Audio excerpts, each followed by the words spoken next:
What up, heel faction? Welcome back to Heel Shit. Why do we call it that? Because bad guys do heel shit. I'm Dark Chords. That's Draven Grimes.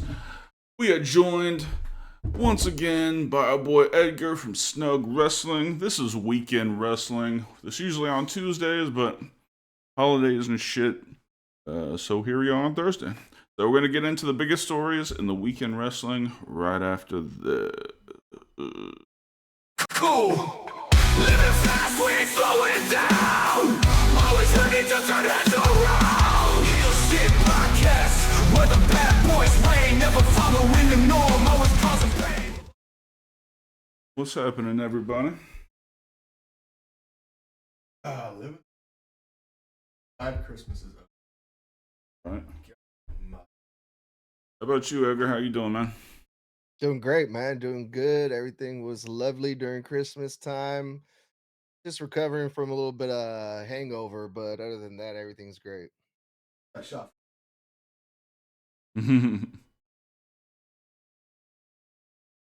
He was so drunk he forgot to take it for you. Oh. All right. Boy, take a shot for Draven. Yeah, you were supposed to take a I shot took- for me for Christmas. I took enough shots for all three of us for probably a long time. So Okay. don't worry, Draven. Hey, matter of fact, to make you feel better, I'll take another one for you this weekend. How about that? Beautiful, beautiful. Like. Oh, Darky Poo, how you been? It's been a rough couple days, fellas. I gotta admit.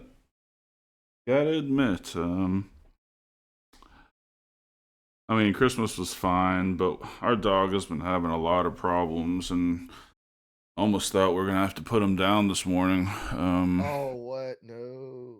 And that would have been fucking horrible. But we're gonna try a couple of. Basically, he hasn't eaten in a couple of days. He just started eating again, thank goodness. But he was getting jaundicey, like his ears and everything were getting orange. Like it was pretty bad. But they're trying him on some super steroids, so we'll see. Hopefully they're the take your vitamins and say your prayers kind of steroids. But what does that mean though if their ears get orange? Are you familiar with jaundice in like kids? It's where your liver isn't filtering all the waste out, Oh, and shit. and we were worried that it was like liver failure, like a standalone issue, liver failure. But the doctor seems to think that it's a symptom of some kind of autoimmune disease, which should hopefully be treated by steroids. So started that today, so we're hopeful. Hopeful. Fingers crossed, Dark. Fingers crossed. Appreciate that. Awesome prayer. So let's talk about some wrestling, shall we? Oh Yeah, yeah. let's do it. For us tonight. All right, so the new year is coming up, and like usual, the first Raw on Netflix is making waves. It's making news, but for Randy Orton fans, this might not be the best news because now, reportedly, Randy Orton is not scheduled to be at the first Monday Night Raw on Netflix, which kind of sucks. It would be cool to see Randy on January 6th, but it doesn't look like that's gonna happen as of right now. How are you guys feeling? Do you guys think this show is gonna need a Randy Orton? I don't think it'll necessarily need him. I'm just questioning. I'm questioning the call behind this because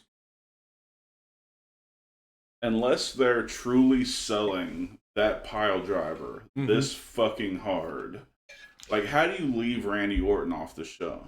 Well, I mean, in all fairness, Cody Rhodes has been selling the package pile driver by wearing a neck brace everywhere he goes for media. Yeah, and but how whatnot, long ago was Randy Orton's? Yes, but Randy Orton also has spinal fusion surgery compared I to just wanna Cody ask being him- relatively healthy. I just want to ask the chat if you guys can hear Draven because I'm having trouble hearing Draven now for some reason. Yeah, everyone can hear him. Hold on a second. Let me Okay, good. It's just me then. Oh, my bad. Oh, you're good, bud. You're good. There, now I should be able to hear you better. How about now? Can you hear me good now? A little better, yeah. Okay. All right. Yeah, what do you think, Edgar? I think it sucks, man. Randy Orton they're really selling that pile driver thing hard. And I was thinking there's still a possibility that we can see Randy Orton, but he would have to be coming after Kevin Owens, which I believe right as of right now, Kevin Owens is not on this card yet for the first Raw on Netflix, right? Correct. As a matter of fact, he's actually about 15 minutes down the road at the Jacksonville Veteran Memorial Center working that house show. Who? Kevin Owens. Oh, yeah. That show was tonight. So, to me, if he's going to go back and go after Kevin, the way I figured as far as me booking it out is they're going to have Kevin Owens, Cody Rhodes Part 2 at the next Saturday night's main event leading into the Royal Rumble, which will then lead into Randy and Kevin at the Royal Rumble in a singles match. So, I'm okay with Randy being off the card. I mean, with everything that's rumored to be happening as far as Dwayne return, the possibility of Pentagon showing up, the possibility of Gunther defending his world title against Jake Logan, the dumb fuck Paul guy, Yeah. as well as Tribal Combat, as well as Seth Rollins versus CM Punk. I think the card's loaded enough to where they don't need to show their entire hand night one. Plus, correct me if I'm wrong, isn't Randy still technically on the SmackDown roster as of right now? Yeah. Dude, you know what? I don't even know what the fuck has been going on with all that shit, man. Because now they're having like this unannounced draft happening where I think Drew is going to SmackDown and all these changes. I have at this point, I don't know if Randy's on Raw, if he's on SmackDown, or if he's going to NXT. I don't know, but hopefully we see Randy Orton back soon. That's Oh, my absolutely. I boy mean, Randy. we went what, 18 months, 19 months without him on TV, and it just wasn't the same. So yeah. But like I said, I see him back more towards the Royal Rumble than I do Raw on Netflix. Just because they've got that card so loaded right now. But that's just my opinion on it. What you think? Yeah. Okay. Well, yeah, I mean, supposedly you guys might be right. Randy Orton might not make a huge difference on the show. I mean, it'll definitely add something to it, but the rumor is now that this show on Monday Night Raw is going to be a WrestleMania type feel of a show. Mm-hmm. One of the writers went on record to say that, you know, if you're in the area, you should definitely be at this show. This should be the show that you want to go to. Yes. It's going to be one of those big deals. Now, is the writer just saying that just because he has to, because he works for the company? Or, I mean, this could be a fucking home runner of a show. What do you guys think? You guys think it's going to be a crazy show? Or what do you guys think we can expect here? So I'm gonna start on this one if you don't mind. Please. Typically when Raw in the past has gone to a new network or has had a milestone show, it's really felt like a pay-per-view style show. Let's go back to when Raw went from Spike TV to USA back in 2005, I think October of 2005, and they really loaded that card. They built up Triple H's return. They had John Cena defend the WWE title against Kurt Angle, and I believe that was an Iron Man match. I could be wrong. I mean, this was fucking 20-something years ago. And again, you go to Raw 1000 where they built up the return of all the original members of DX, as well as building up Brock Lesnar versus Triple H at that time frame, as well as the WWE title being on the line then. This feels textbook WWE booking for a new era for Monday Night Raw. And they did similar stuff for SmackDown, especially when it went from UPN to CW, from CW to Fox. Every time they switch to network or it's been a milestone show, they've really put a lot from their hand into the shows. They never showed their whole hand, but they put just enough for you to come back next week and see what happens. And I think that's what they're going to do with Raw on Netflix. Yes, it's going to be a WrestleMania caliber show because this is a historic show simply based off the deal that was made with Netflix. This is Netflix going to a new level as well as the WWE going to a new level. And I feel, they're going to have legends there. They'll probably have Dwayne come out and do some bullshit with the tribal combat. They'll probably have Austin come out and throw a beer. They'll probably have Taker come out with the American Badass bullshit. Cena's going to be there. Well, yeah, Cena's also scheduled to be there to start his fucking farewell tour. Damn it. So yeah, this is going to feel like a very special show for everybody involved, as well for everybody that watches it live. So that's just my opinion on it. Yeah, no, I expect it to be pretty top tier. I mean, they're putting everybody on the show. Like it's gonna be jam packed. Mm-hmm. People who aren't on Raw obviously are gonna be all over it. Yeah, I'm looking forward to it. But yeah, I expect it to be a massive show. Yeah, and kind of going back to the first topic with Randy not being on the Netflix Raw, with him not being there, they can focus more between Kevin and Cody if they so choose to do that, rather than if Randy comes back, that kind of takes away from Cody. That kind of takes away from their main champion, because at that point it's now between it's between Kevin and Randy more so than it is Cody and Kevin. And at that point, it eventually turns into a three-way, and then it becomes scrambled eggs, and a lot of the writing is going to be lost. Yeah. Has it been said already if Cody's even going to be there? Because they haven't said how long this angle's going for, this recovery that they're doing with Cody. No, they have not. But considering the last 2 weeks of WWE television has been pre-taped, you can more likely expect Monday Night Raw coming up this week for Cody to say something about either being there or Kevin saying he's going to be there. If Kevin's going to be there, then obviously Cody's going to try to go for retribution, but he's also going to be selling the neck with a neck brace, in my opinion. Yeah, he definitely will. All right. Yeah, I can't wait. I can't wait for this, man. You guys said it. You guys said it before. This is gonna be monumental. Yes, because Logan Paul is gonna be there. God fuck damn you. it. God damn it. I'm done. I'll be in the car. I mean, you can't go wrong with having Logan Paul on your card on Monday Night Raw. The first ever Monday Night Raw on Netflix. Gotta have Logan Paul. Fuck yeah, let's go. Killing me, Smalls.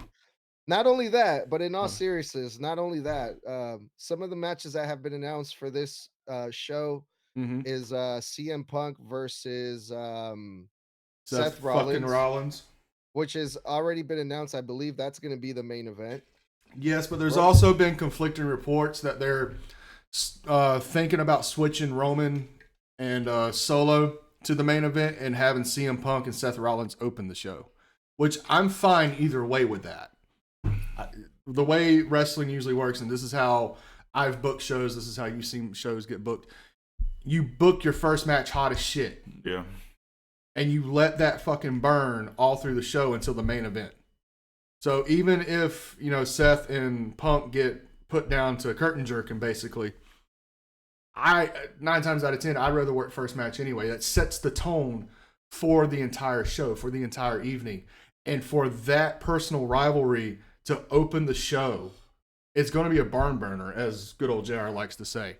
And for it to end with Roman and Solo, and of course, Dwayne's going to be there in some capacity. So more than likely, he's going to put his 2 cents in at the end. Do you think Dwayne's going to show up at the end of segment 2 in the first hour? Or you think he's going to show up at the end of segment 7 at the main event? I would probably honestly do it at the end of probably the end of the first hour, actually. Yeah, but then you're going to have Tribal Combat run either after an opening promo, which would be what, a 25, 35 minute match, or just let them beat the shit out of each other for 45 fucking minutes. I mean, Roman's good, Solo's good, but they don't have 45 minutes in them. Yeah, I don't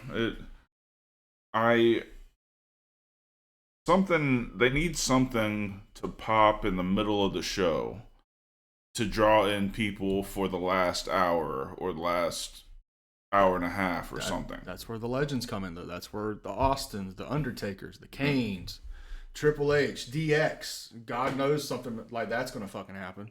For all you know, fucking Hogan and fucking Kevin Nash is going to show up. True. Which one of these matches are you guys looking forward to the most? I mean, I know that Roman Reigns and Solo, this has been like building up for, it feels like forever, but I'm not really looking forward to that match as much as CM Punk versus Seth Rollins. That's just me though. But what about you guys? I'm looking forward to whatever happens with Cena. Like, as far as the matches go, Punk and Rollins will probably be the best match on the card. But what's really getting me to watch the show is John Cena. Speaking of the show, we're gonna do a watch along here. Yes. For that show. So if anybody wants to come watch it along with us, that's what we're doing for HSP on Monday. For that Monday, we still got one more Monday to go. Do you guys think that the Seth Rollins and CM Punk feud is going to live up to CM Punk versus Drew McIntyre feud? So here's the thing. As far as Drew and Punk goes, Drew works a very WWE style. Punk is always capitalized on people working that style.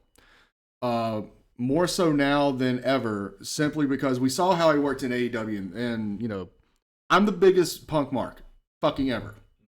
But he botched so much shit because of timing. Because timing in AEW is different than timing in WWE. Yeah. Whereas WWE builds more on the intensity of the audience and trying to get them really into it. So you're more of a slower pace. AEW's always been more fast paced, more I don't want to say super indie bullshit, but it's more of an independent level. So with Seth also being a master of that style and also being a master storyteller, especially in the last 4 or 5 years. Yes. Oh, that's a great fucking point. I see Seth carrying Punk more through this match, but I also see Punk getting more comfortable back in his role in a WWE style match. Yeah. Is it going to exceed Hell in a Cell? No, because it's not no disqualification or anything like that. It's just a one-on-one match. I feel that this match will more than likely end on a double countout, a double disqualification, something to further progress for it to be in the Royal Rumble itself. Yeah. And if, I'll call it now, if Seth wins the Royal Rumble, Punk's going to go to the Elimination Chamber and win the world title. If Punk wins the Royal Rumble, vice versa, and they're going to end up working WrestleMania Night 1 together for the world title. Does that feud need the world title? No, not really. But at this point, we don't know how many more WrestleManias Punk has left in him. He may have 2, maybe 3 tops. So what better time than now than go ahead and give him that main event slot that he's always wanted. And also give him the opportunity to quote unquote pass that torch to the next generational star, which is Seth Rollins right now. And vice versa. Maybe Triple H will give him his flowers and let him win the world title at WrestleMania at the main event. So, I mean, the story, I feel, is going to stretch to WrestleMania. I feel that this is just step 1 as far as an actual match goes. Yeah. Oh, yeah. No, this isn't the match. I mean, this is the start of the feud. This is Act 1. Yeah. Yeah, I feel so completely. Yeah. But going back to what we're most looking forward to, from a athletic standpoint to a match standpoint, yes, Punk, Seth is going to be my match I'm watching the most. But as far as the character work, and seeing how WrestleMania is going to be starting to get laid out, it's got to be Roman. It's got to be Solo, because Netflix made it very clear they want Roman on Raw. So they're probably at some point between now and next Friday night going to establish a loser leaves SmackDown, or loser has to go to a different brand thing, where the winner will choose whatever brand he wants to. So basically, they're splitting up the bloodlines. I think that's a great move for right now. But with it being WrestleMania season, brands don't really mean a damn thing. Right. It's interpromotional all WrestleMania season. So, of course, if Dwayne runs it the way I think he's going to run it, he's going to have the Temu.com fucking bloodline on his side. You got Jimmy potentially going to be out for another 3 to 5 weeks for his broke toe. I think that's why the Claymore attack was very relevant. Right. Gets him out until he can return.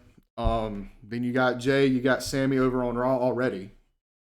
So it just makes the most sense to move Jimmy and Roman and Paul over to Raw. And that we're not even thinking about what the favor is that Punk still holds on Paul Heyman. Right.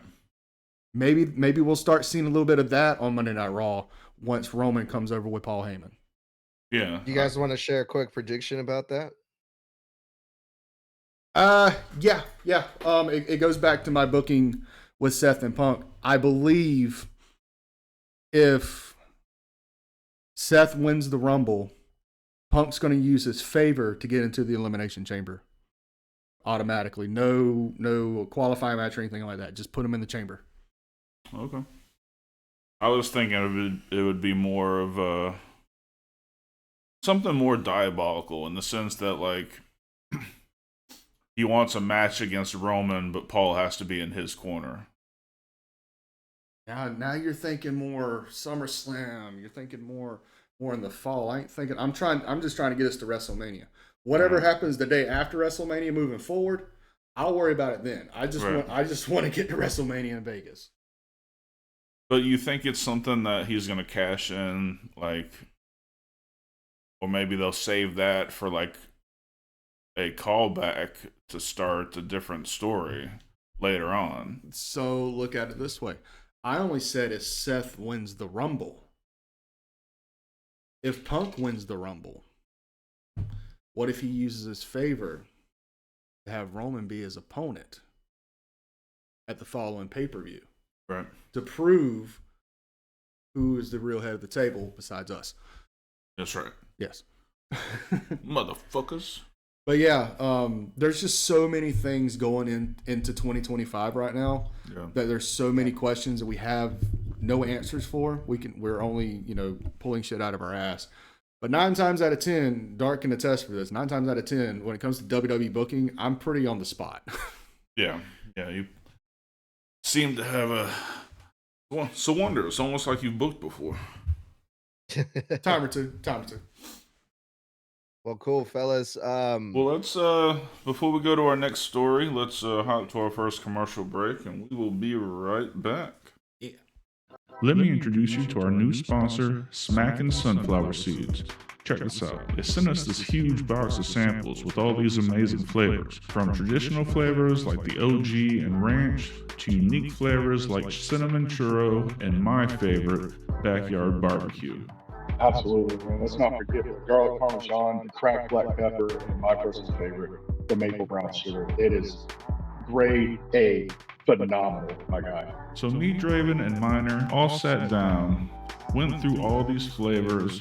Of course, we each had our favorite, but one thing we agreed on, this is an amazing brand. If you're a sunflower seed eater, definitely need to check this out.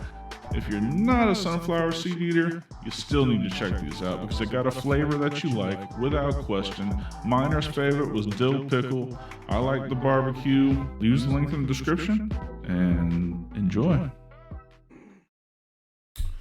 We are back. Get you some sunflower seed. Yeah, buddy. All right, round 3. What you got for us?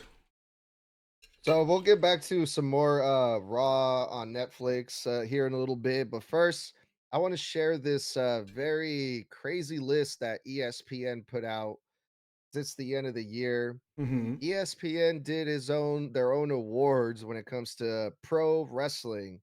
Like some of the different categories was women's wrestler of the year, Okay. men's wrestler of the year, tag team of the year, so on and so forth. So I want to share this list with you guys and get your opinion. All right. Now keep in mind, this is both WWE and AEW. So it's the list is kind of all over the place, but they kind of ESPN based this list saying that WWE provided more storytelling and more character building as compared to AEW that had more in-ring action. Depending on who you ask, that's kind of subjective. Is you know, Well, so it's not subjective. It's minutes of airtime versus minutes of ring time. I mean, it's kind of it's just a numbers thing. I mean, they have more wrestling per hour than WWE does. That's the only thing that matters. I mean, that's the only thing it means. yeah. Well, I mean, they were saying that basically they're saying that AEW had the better in-ring action according to ESPN, which that part to me is subjective. Oh yeah, for sure. Agreed. So let's go down this list here. Let's start off with the women's wrestler of the year. They had a tie for this one. Mm-hmm. Roxanne Perez from NXT Okay. and Tony Storm from AEW. Okay. um. Tony Storm, baby, hell yeah. She had the best year. She had the best year. Her timeless gimmick went over crazy. Mm-hmm. She was the champion for a good amount of time. Her character work, she had the best year. That's it. It's hard to disagree with that, but I can also see why Roxanne would be in contention for it. But I wouldn't have it as a tie. Roxanne would be a close number 2. Yeah. As far as I'm concerned. And it's not because NXT is the developmental brand. It's just because the way Tony was booked, and I'm giving Tony flowers here, so I know. timestamp this. I know you are. Tony did a better job promoting Timeless Tony Storm than how Shawn Michaels did Roxanne Perez. And Roxanne kind of got the rub from Punk. What was it, like in January, February of this year, and really kind of like gave her that rub to be a good heel. But Tony's was just on another level. And again, I am not the biggest AEW fan at all. I am a pro wrestling fan. I'm more objective on it. And for me to say that Tony's done something better than Shawn, that's saying something. I need to rinse my mouth out. Oh, shut up. What do you think, Edgar? I agree with Tony Storm being wrestler of the year. She was so entertaining. That character got over in a big way. It did a lot of good things for AEW. I don't really agree with Roxanne Perez. Nothing against Roxanne Perez, but how did Rhea Ripley not get in that spot up there with Tony Storm? That's what I'm wondering. And if it had to be a non-type 2 wrestler, I have to say Jordan Grace.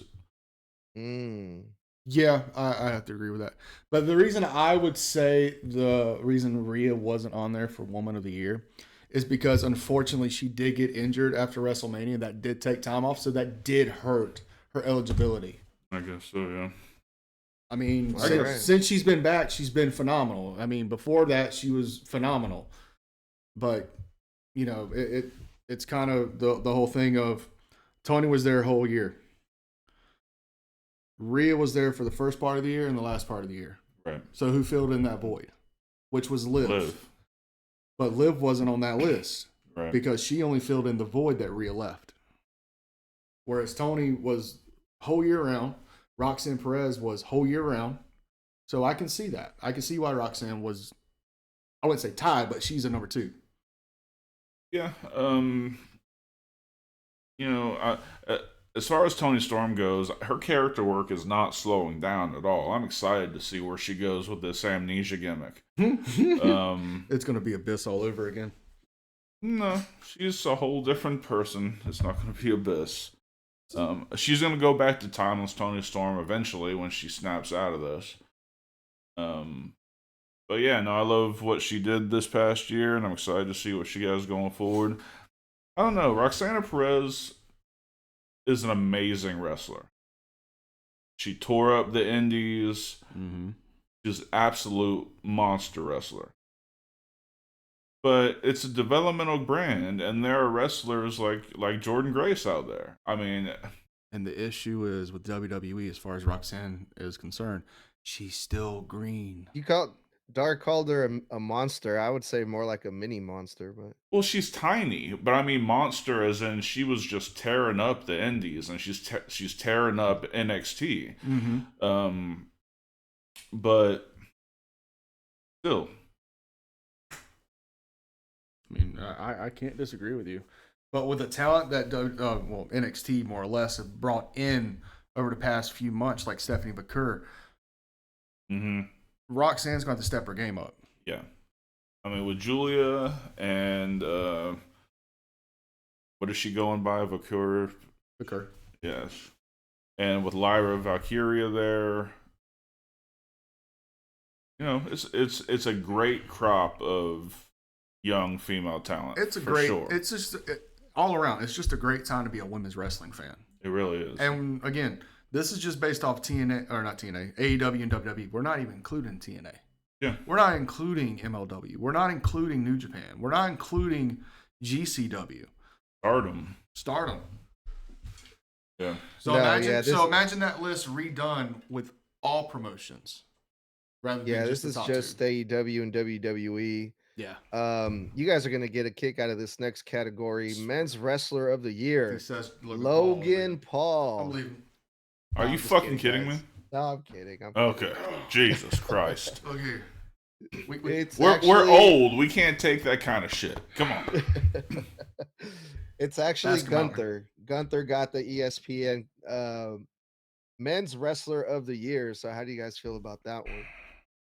It's hard to argue. Men's Wrestler of the Year. It's hard to argue. I don't know that he would be mine. No, Drew McIntyre would McIntyre succeed him. I think Drew McIntyre, and even though he wasn't as successful title-wise, I think Jey Uso had a better year. Mm-hmm. I would argue he had the best year. Yeah. Jey would be my number one for the year, because from where he was to where he is now, yes, unbelievable. Oh, and yeet. Yeah, so ESPN is basing this off of his great Intercontinental run and the matches that he was having with people like Sami Zayn. It was some of the best stuff from WrestleMania 40. Yes, and I said it at WrestleMania. Sami Zayn versus Gunther was arguably match of the show. Yeah, for sure. Just from a pure storytelling aspect, as far as the actual match is concerned, not all the outside interference or anything like that, like the Bloodline stuff did. But my problem with Gunther right now is his world title reign. Yep. Him and Damian are good, but it's always watered down because they always have Judgment Day in some way, shape, or form involved in the finish, and it screws it. Yep. Other than that, I mean, do we really even think anybody else had a chance to take Gunther's title? I mean, Damian Priest at the last pay-per-view that we just did, where they went one-on-one. I thought that was where they were actually going to drop the title. But again... And then comes fucking Finn Balor out to ruin the whole goddamn thing. Yeah, again, it watered it down. I'm so sick of that shit. Now, the three-way that they had at Saturday Night's Main Event was okay. But it was just okay. Gunther needs to get out of this shadow right now, because as far as his title reign goes, and I shitted on Damian's title reign. I did. But at least his didn't have a lot of interference. True. Whereas, and I get Gunther being a heel, but he's not a cowardly heel. He's a badass heel. He don't need the interference. He doesn't need help to retain that title. He is a beast. He is a fucking monster. Let him be that guy. Yeah. Don't keep bringing in people to do interference spots. Don't water down his title reign. Because of that, again, it just feels kind of stale to me. And I'm actually looking forward to him chasing the title again, because if you go and look the statistics of Gunther's WWE run, and I'm talking about from NXT UK to now, he's been champion 68% of his WWE career, but his best work was always when he was chasing a title. I'm just saying. Yeah, I mean, that's John Cena type percentages. I remember hearing a stat back when he was still in the heavyweight title picture that he spent like 75% of his career up at that point as champion of some kind. It was maddening.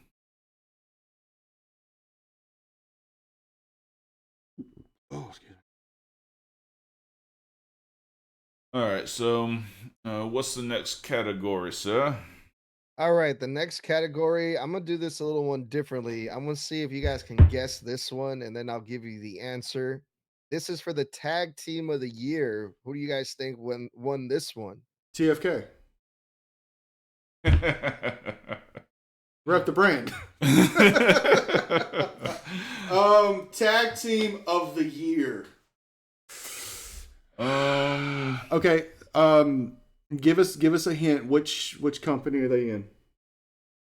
I'm gonna say WWE, but it could be WWE or NXT. I'm not gonna say which one. It's both of them. A-Town Down Under. Tag team of the year, WWE. It ain't the Guns, just because they haven't been there long enough, but they are the best fucking tag team they got right now. Motor City Machine Guns. Yeah. Motor City Machine. Don't tell me it's fucking DIY. I won't tell you that. It's actually worse. ESPN selected Fraxium from NXT, Nathan Frazier, and Axiom. The NXT champs. Who? Yes. Who? The guy with the mask that freaking runs super quick, and he has a cool entrance. Oh, isn't wasn't he a kid before he got put under the hood? I don't even know. I think he's so. Axiom. Yeah, I thought he was like a fake character in 2K23. I was like, he's just a filler character. I had never heard of that dude before. But I mean, hey, let me borrow your homework. Just change a couple answers. Hologram. Yeah. I don't see it. Not when you. I mean, but really,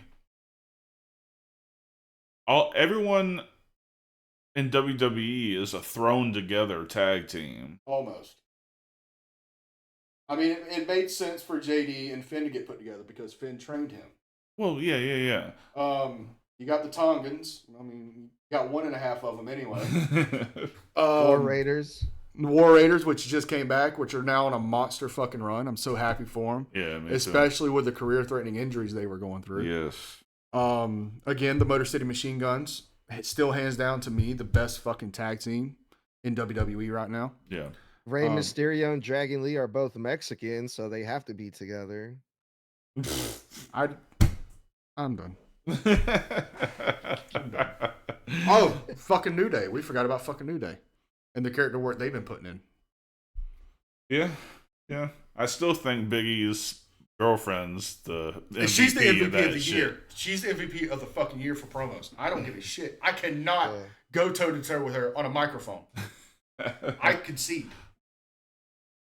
Yeah, she was roasting them. I want to know. Dude, she's still roasting them on Twitter. Oh, still? Still. Every chance she gets, she throws shots. She's fucking Lil Jon in 2008. Shots. Oh man, I love it. But I I'm on want my to know bullshit why. tonight. I want to know why Dark said A-Town down. Is that your favorite tag team, Dark?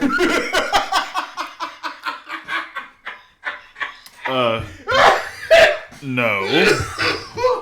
Ooh, shit. Ooh, shit. They are not quite on Logan Paul's level, but Oh, my head. no, Fuck. they're both amazing wrestlers, but Singly. but their gimmicks fucking drive me crazy. But they've been teasing that fucking breakup for what seems like 6-7 Forever. months now. Fucking pull the trigger, turn Austin babyface, and let that motherfucker run as a singles babyface. I watched him in Evolve. I watched him in the fucking Indies. Yeah. He's a phenomenal fucking talent as a singles babyface. Yeah. Fucking run that shit. Yeah. Ooh. I feel it. All right, you guys ready for the next category? Yes.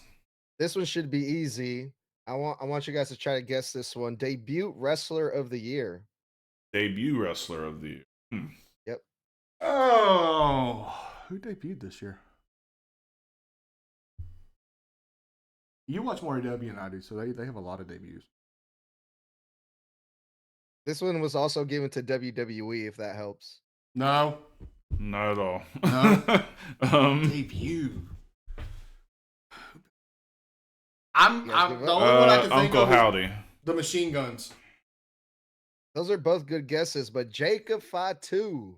Oh, yeah. Yeah, I can't disagree with that. Can't. I didn't even think about that. Me neither. Dude, he just seems like he's been on the roster for years. Like he just fits in so well. He's perfect, yeah. And he is amazing. Whatever. Jacob makes up for Tongaloa. Let's just put it that way. Granted, Tongaloa gave us the greatest double team finish of all time, the Tongan Death Driver. That's right. To be debuted soon. Yes. But yeah, Jacob Fatu, he just feels like he's been there for a decade. Like he already fits in so well in the soup that is the WWE system. I think Wrestle News Co. on Instagram had their list of the top 10 biggest botches, and Tongaloa had 4 of them. In the same match. Yeah, his timing is just so off. Like, Or I forgot so what match it perfect for was. comedy wrestling. Well, There's no in yeah, between. for his comedic timing is on point, but his wrestling timing is like, Let me save my brother from the pile driver. Oh, I gave him a concussion. or when he was supposed to pull the ref out of the ring, the ref just pulled himself out. and No, he was- John Cena showed up and pulled that ref out. That's right. Yeah, there you go. Oh, that's good stuff. Yeah, but Jacob Fatu got selected by his Well in-ring- fucking deserved. Yeah. Well deserved. His in-ring ability, also his mic skills that we haven't really been able to see a whole lot, but the few times they've delivered, he's such a great talker. Jacob Fatu is, and Love you so loaf. Nah, man. If you go find his MLW promos, man, he's a fucking beast. Mm-hmm. And if you've watched MLW like I have with Jacob when he was part of Contra, one of his closing lines was, "I'll dog walk your ass." Who fucking said that to Jacob? Yeah. Jay pulled that shit out. And you heard the fucking faithful go, "Oh!" I was one of those. "Oh, shit. Oh, it's getting real." Hmm? Oh, all right. Fun fact too, Jacob Fatu is from my hometown of Sacramento, California. So Represent. Very nice. I represent. All right. Well, before we go to the next category, throw it to our last commercial break. All right.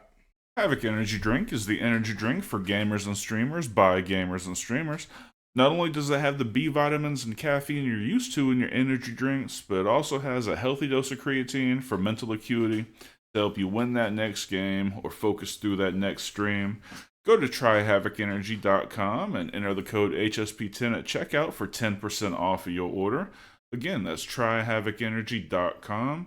Enter the code HSP10 at checkout for 10% off your order. Me and Draven swear by this stuff. It's fucking phenomenal. It's amazing. So yeah, give it a shot. Get 10% off on us. Now, Amazon Music Unlimited. If you use the link in the description, I guess it's still the same deal right now. You Merry get your Christmas, motherfuckers. That's right. You get your first 3 months free of a new Amazon Music Unlimited subscription. It's only $9.99 after that, and you can cancel anytime. You get instant access to over 100 million songs at the click of a button, and get your first 3 months on the Heel Shit Podcast.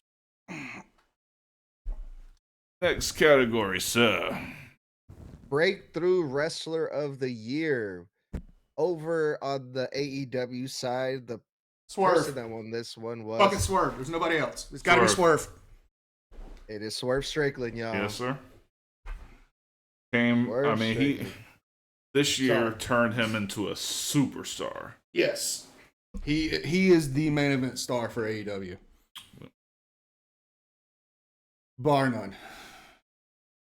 What you think of that one, Edgar? I would say MJF is the main guy over in AEW. I don't really feel like Swerve Strickland is being presented as that top guy anymore. But then again, I haven't been watching AEW the last couple of weeks, so maybe I'm wrong. I haven't been watching AEW fucking ever. I just catch the highlights. But Swerve's always in a main event slot. Right now he's working with Bobby Lashley and his crew. Where you say MJF is the main event guy, MJF has been off TV more than he's been on TV this year. Yeah. Unfortunately. He's a great talent. He's young as fuck. He has a whole career ahead of him. But even at this point, he is like a special attraction. Yeah. Like he can't be the main guy because he's not around all the time. He's the part-timer of AEW. Yeah. I mean, I'd even say Moxley is more main event than MJF is right now. Oh, fuck yeah. Without Swerve and Moxley are right now the backbones of AEW. Mm-hmm. They're the new pillars, so to speak. What you think? All right, interesting. So yeah, I think we can all agree there. I mean, I liked how you guys knew right off the bat who was gonna win this one. So it's like this one's a no-brainer. But the next one though, the next category, best promo artist. Let's have some fun with this one. Who do you guys think got this one? Best promo. Draven Grimes. No, I'm sorry. I don't want to take all the credit. I don't want to take all the credit. What's Big E's girlfriend's name again? Kimmy Yim. Kimmy Yim. There you go. No, changed my mind. It's got to be Drew McIntyre this year. McIntyre. Absolutely correct, Dark. Drew McIntyre got best promo artist according to ESPN. Oh, and they were saying according to ESPN, it was one of his strengths this year after an exceptional run in 2024. Mm-hmm. Best promo in the business, Drew McIntyre. That's because Drew's been involved in some of the realest feeling storylines with some of the realest feeling guys. I mean, that pre-Hell in a Cell promo that him and Punk did inside Hell in a Cell on Monday Night Raw the week before, the lines were blurred. At one point, you even had me guessing what was real and what was a work. Drew working with fucking the Bloodline shit at the beginning of the year. All that felt real. Right.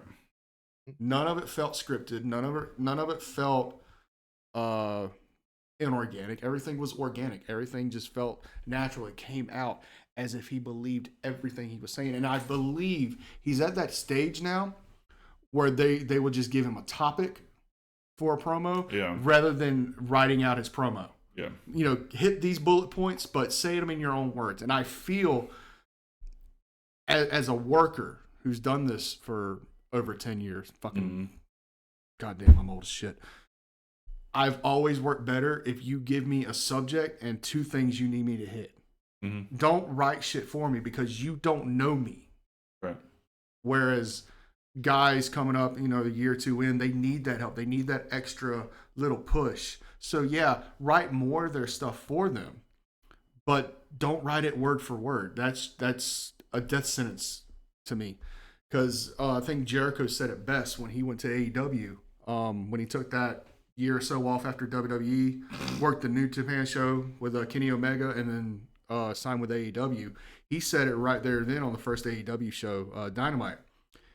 He drew a blank because he's been so used to people writing his shit for him that he forgot how to cut a promo for a few minutes.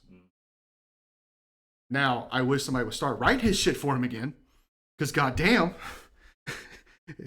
I mean, there's only a small. Fuck. Elwood's in the chat. Yep. What's up, Elwood? Nah, fuck me. I mean, there's only a really small handful of mic guys right now. In AEW, once again, there are only two, and it's Moxley and Swerve. I mean, MVP, I guess He's getting there. he's getting there, but even in WWE, I mean, you got Drew and Punk, and you got when Cena comes back, nobody touches him. But then you got Roman and Logan Paul. and that's it. I don't even count Paul. No, I was gonna say Paul seems like a kid in a candy store. Like he starts a promo, but he like starts seeing him crack, and before you know it, he's just smiling like, "Hey guys," and like just fucking loses it. Like, you're a fucking heel. Act like it. Be snarky, dude. I've also been liking what Seth Rollins has been doing with this whole Punk thing. His last interview on Raw. I've liked his evolution, more or less, of this year. Whereas beginning of this, leading into WrestleMania, he did some of his best mic work with Dwayne, while still looking like he stole his wife's attire. Whereas now he seems to get a little more grounded in his attire. Now it's still fucking outrageous, but he's not coming out with the fucking Sonic 3 shoes. Right. Like he did before. He's not coming out with the fucking 20 feet goddamn shoulder pads like he did at fucking WrestleMania. Who dresses like Lady Gaga? I've always preferred Seth when he was more down to earth. Yeah. Rather than the what they've claimed to call the Joker Seth Rollins. Going off the Joaquin Phoenix kind of style. Another one that's really fucking underrated is fucking Miz. Miz has always been fucking sharp on the mic. Yeah. How you guys feel about Logan Paul? That's how I feel about the Miz. I don't like the Miz at all. Look, I tell you right now, he's been a solid, consistent at his level. He's been consistent for them. He's always kind of reliable. Oh yeah, he's never been injured. He's never had to miss dates. He's always been reliable. But the thing about it is, when you're reliable, you kind of paint yourself into a corner. You want case in point? Dolph Ziggler was always reliable. But where did that put him? It put him on main event. It put him on WWE Superstars. It put him on the lower card.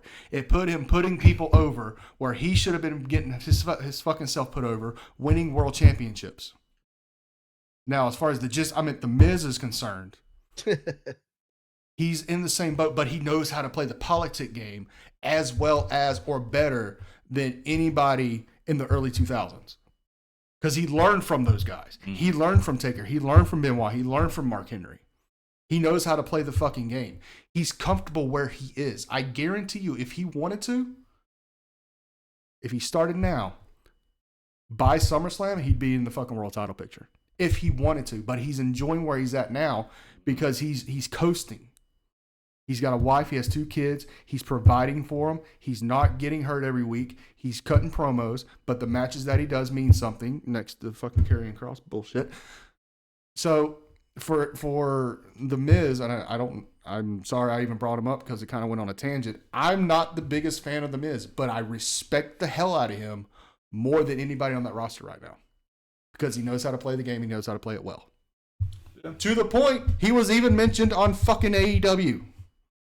Yeah, he did. That's true.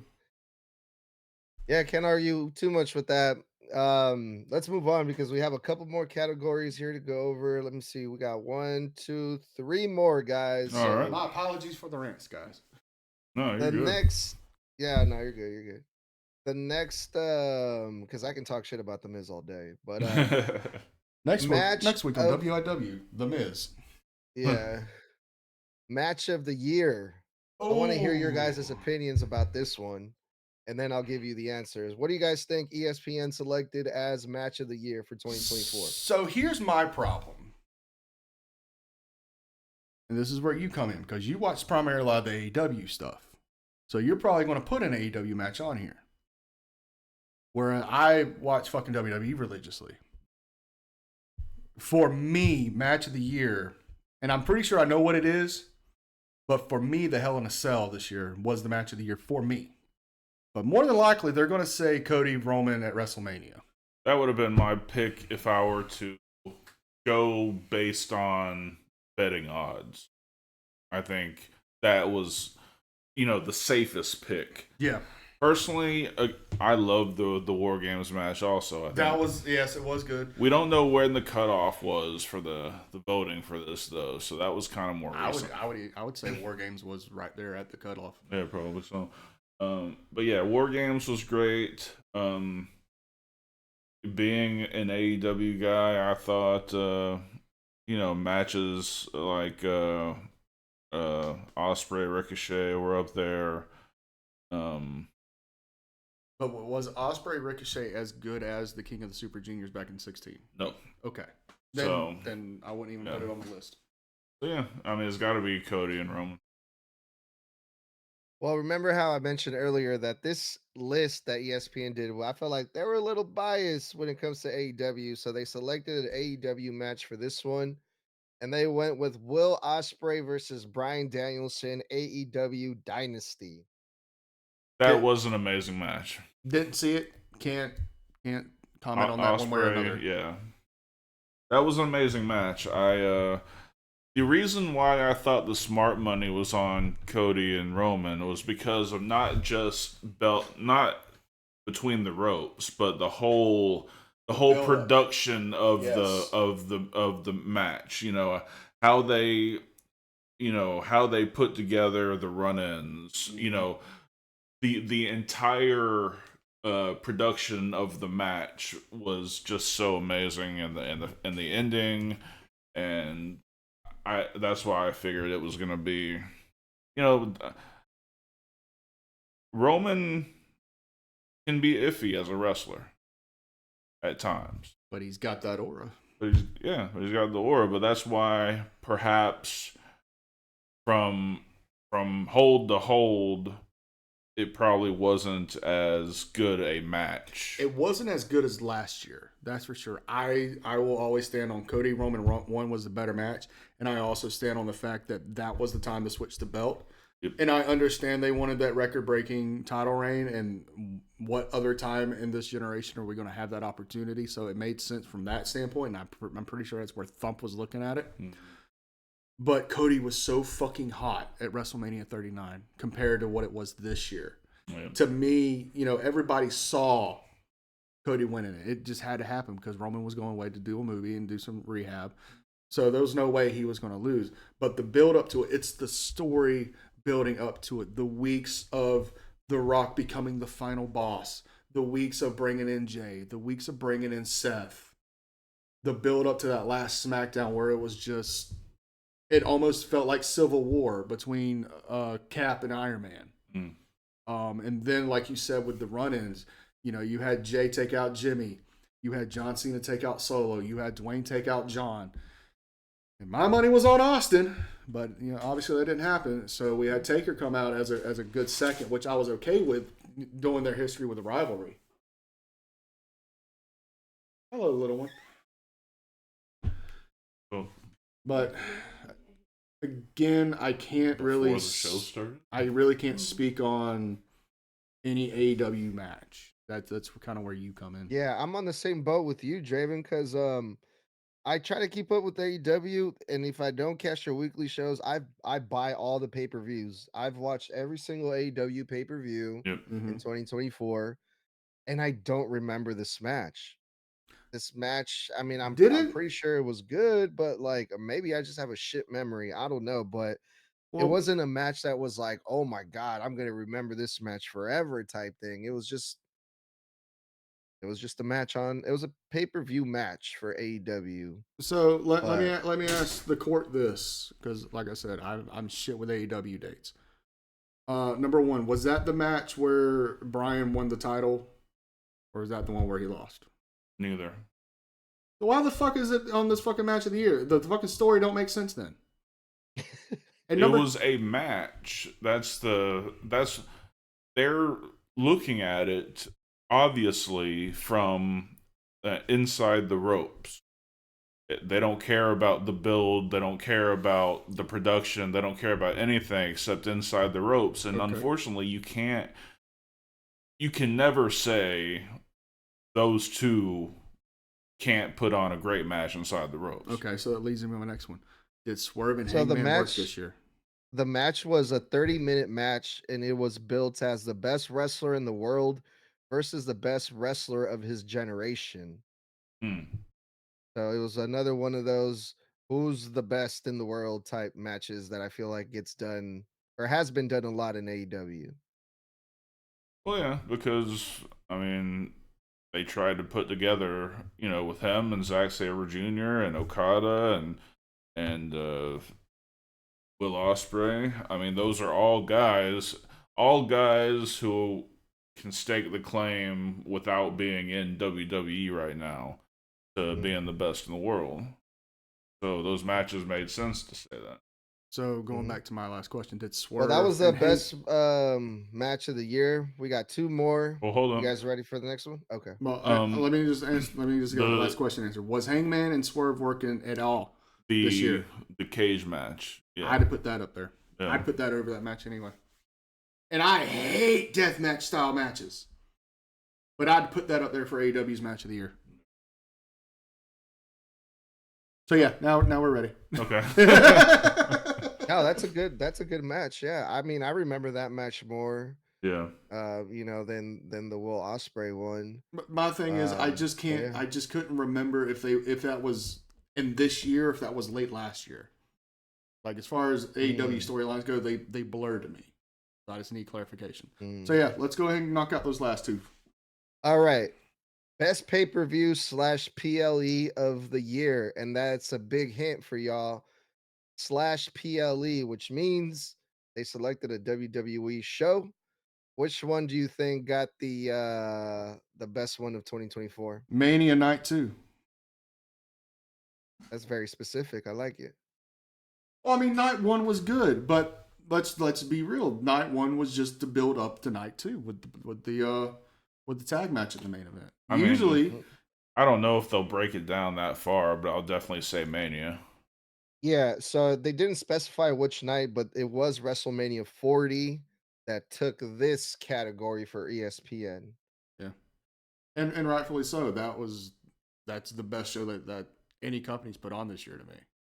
But again, usually with the 2-night WrestleMania things, the world champion does the night 1, and then the WWE champion does night 2, because it's been Roman for all these years. But for Seth to be involved in that storyline, they had to put him at the main event of something. So why not go ahead and put night 1 main event with the tag match to lead up to night 2, which further progressed the story for that match. Now, granted, we did have Seth and Drew open up the night 2, but Seth was on one wheel. He was injured that whole match, and he still worked it as hard as he ever could. So for me, that was the smart move, but it also added into night 2 because we had the cash in with Damian, and then we had that beautiful card all of night 2. Not saying night 1 wasn't good. Night 1 was phenomenal, but night 2 stole the weekend. Absolutely. How are you feeling about that one? Yeah, dude, I would agree with that. I mean, I really enjoyed this WrestleMania 40 from top to bottom, night 1 and 2. Even though it got a lot of shit, it got a lot of hate saying that main event was stupid, it shouldn't have happened, that it was like overbooked, and a lot of people were hating on it, but I really liked it a whole lot. Would you agree with this one, Dark, as a best show of the year? Yeah. Yeah, I think that was probably the smart money. I mean, I don't think AEW ever misses with their pay-per-views, but none of them were WrestleMania. They can't touch WrestleMania. No, you can't do it. But to go back to what you said about being overbooked, I want you to think of it as this. This is the analogy that was given to me about it, because I had similar say-so, but once it was brought up to me and broke down like this, you saw it in a whole nother light. So main event of WrestleMania Night 2, Cody and Roman. If you go back, it is similar to Thanos and Captain America at the end of Endgame. Think about it. Thanos had his entire army. Cody or Cap had nobody. But then the snap happened. Everybody got brought back. It became a total war. It was produced like a Marvel movie. Yeah. And it made sense that way. And because of that, it told a beautiful story. And it really ended an era. And I know we've been using that word a lot here lately. But Roman was Vince's last champion. That is true. Cody is Hunter's first champion. And this WrestleMania was the beginning of the Triple H era. It marked an end of an era as well as started a new era. Same thing for Endgame. Once Thanos was killed, once Iron Man passed away, once Captain America went back in time, it was time for a new generation, a new era of heroes to take over. Similar. Yeah, 100%. Yeah. Sorry, guys. I'm a fucking nerd. I can't help it. I was just gonna add that the way that I looked at it from my point of view was this was like a over 2+ year build when Cody finished the story. Yeah. Correct. And I was just like, when do we ever see something like this? That is so crazy to me. So Yeah. I absolutely loved it. Yeah, and it goes back to the Marvel build-up between Infinity War and Endgame. In canon, it was a 5-year build. Right. From the time of the first snap to the time of the final war. It was a 5-year build. So think about it. If Infinity War was the beginning of Thanos' basically reign for the way he wanted it, Infinity War was Roman Reigns. Endgame was Cody.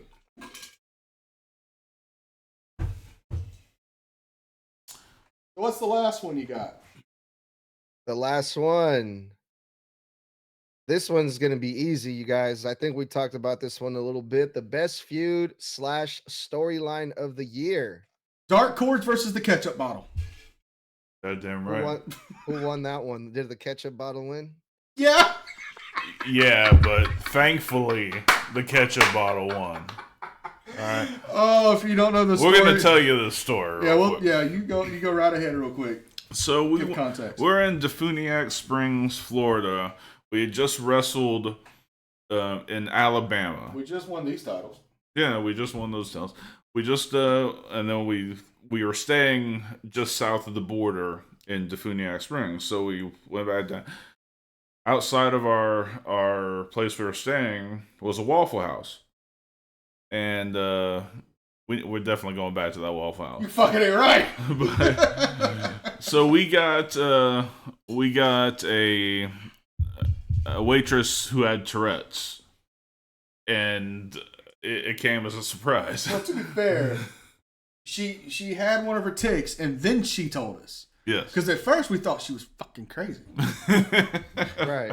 I mean, randomly going, I love you, and like looking at us was like, what the fuck is going on? Like, and mind you, I'm still covered in fucking face paint from the fucking show. Yeah. I haven't washed anything off. So, Draven ordered something that required ketchup, and we didn't have any ketchup. So she was bacon, chicken, cheese, Texas patty, melt, hold the onions, triple hash browns, covered chunk, scatter light. What he said. Oh, yeah. So she brought us a bottle, and she said, "This is a brand new bottle. You gotta unscrew it and take the paper off. You know, it's a brand new bottle."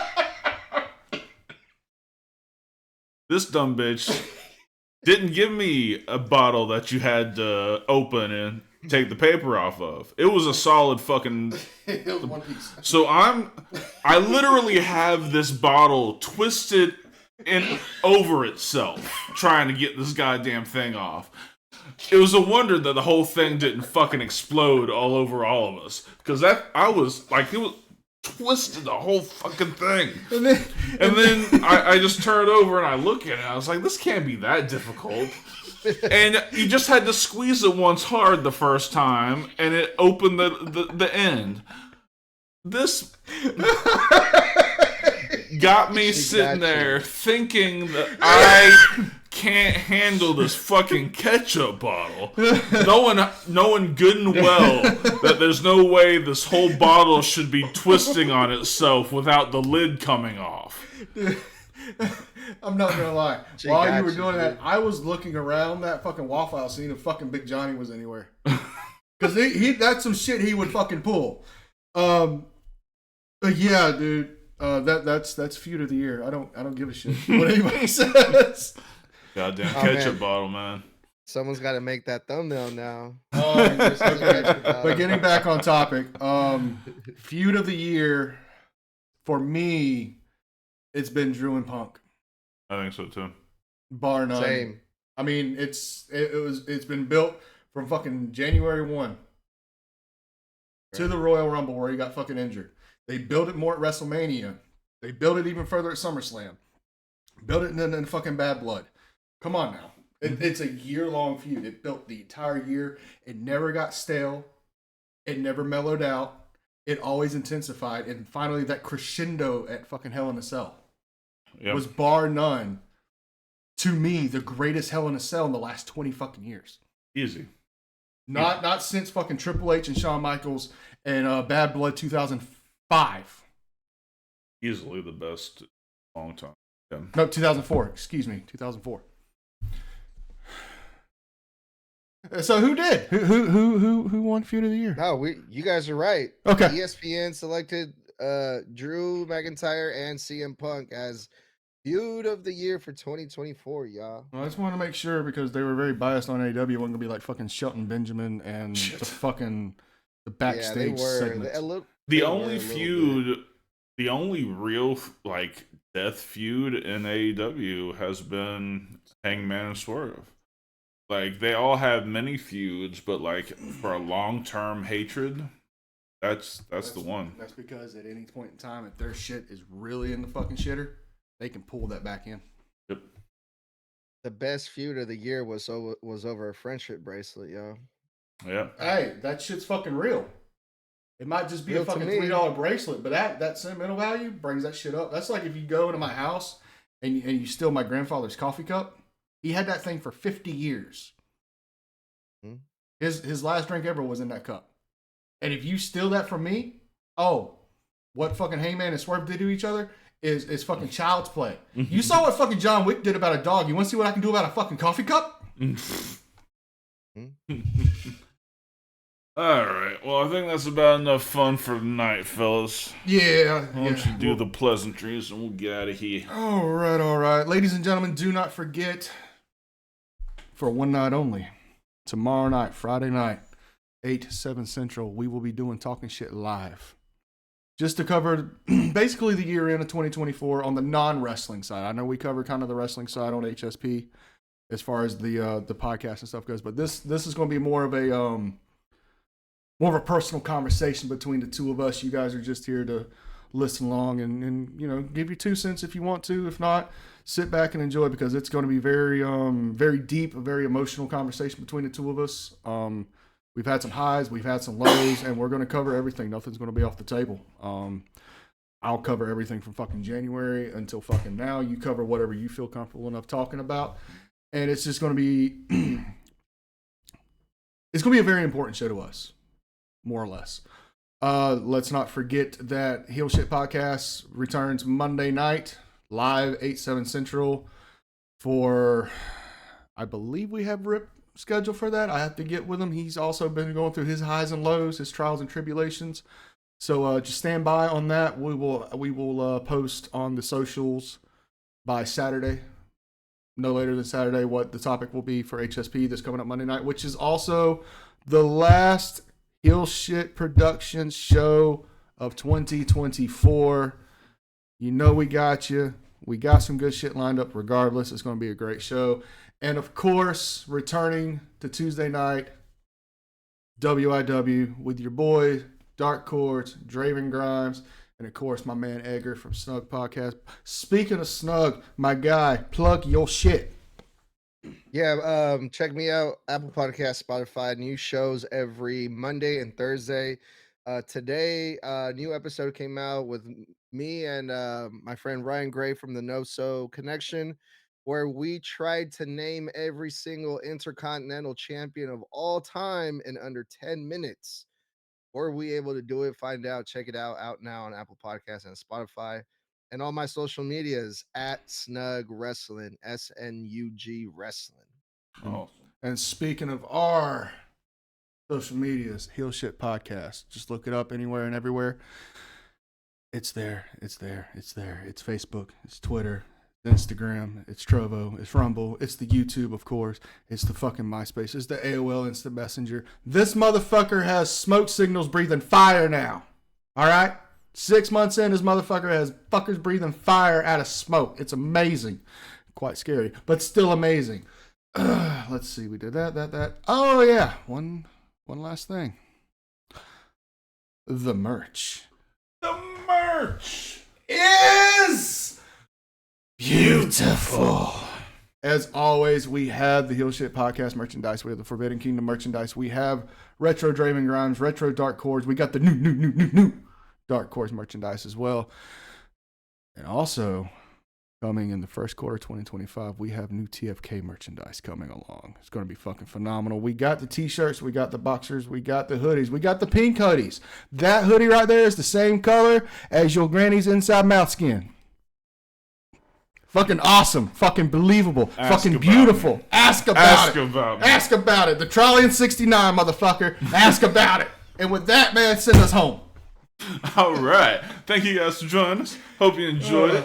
For Draven Grimes and our boy Snug Wrestling, I'm Dark Cords. This has been Heel Shit. Why do we call it that? Bad guys do heel shit. Peace. Heel Shit Podcast, where the bad boys reign, never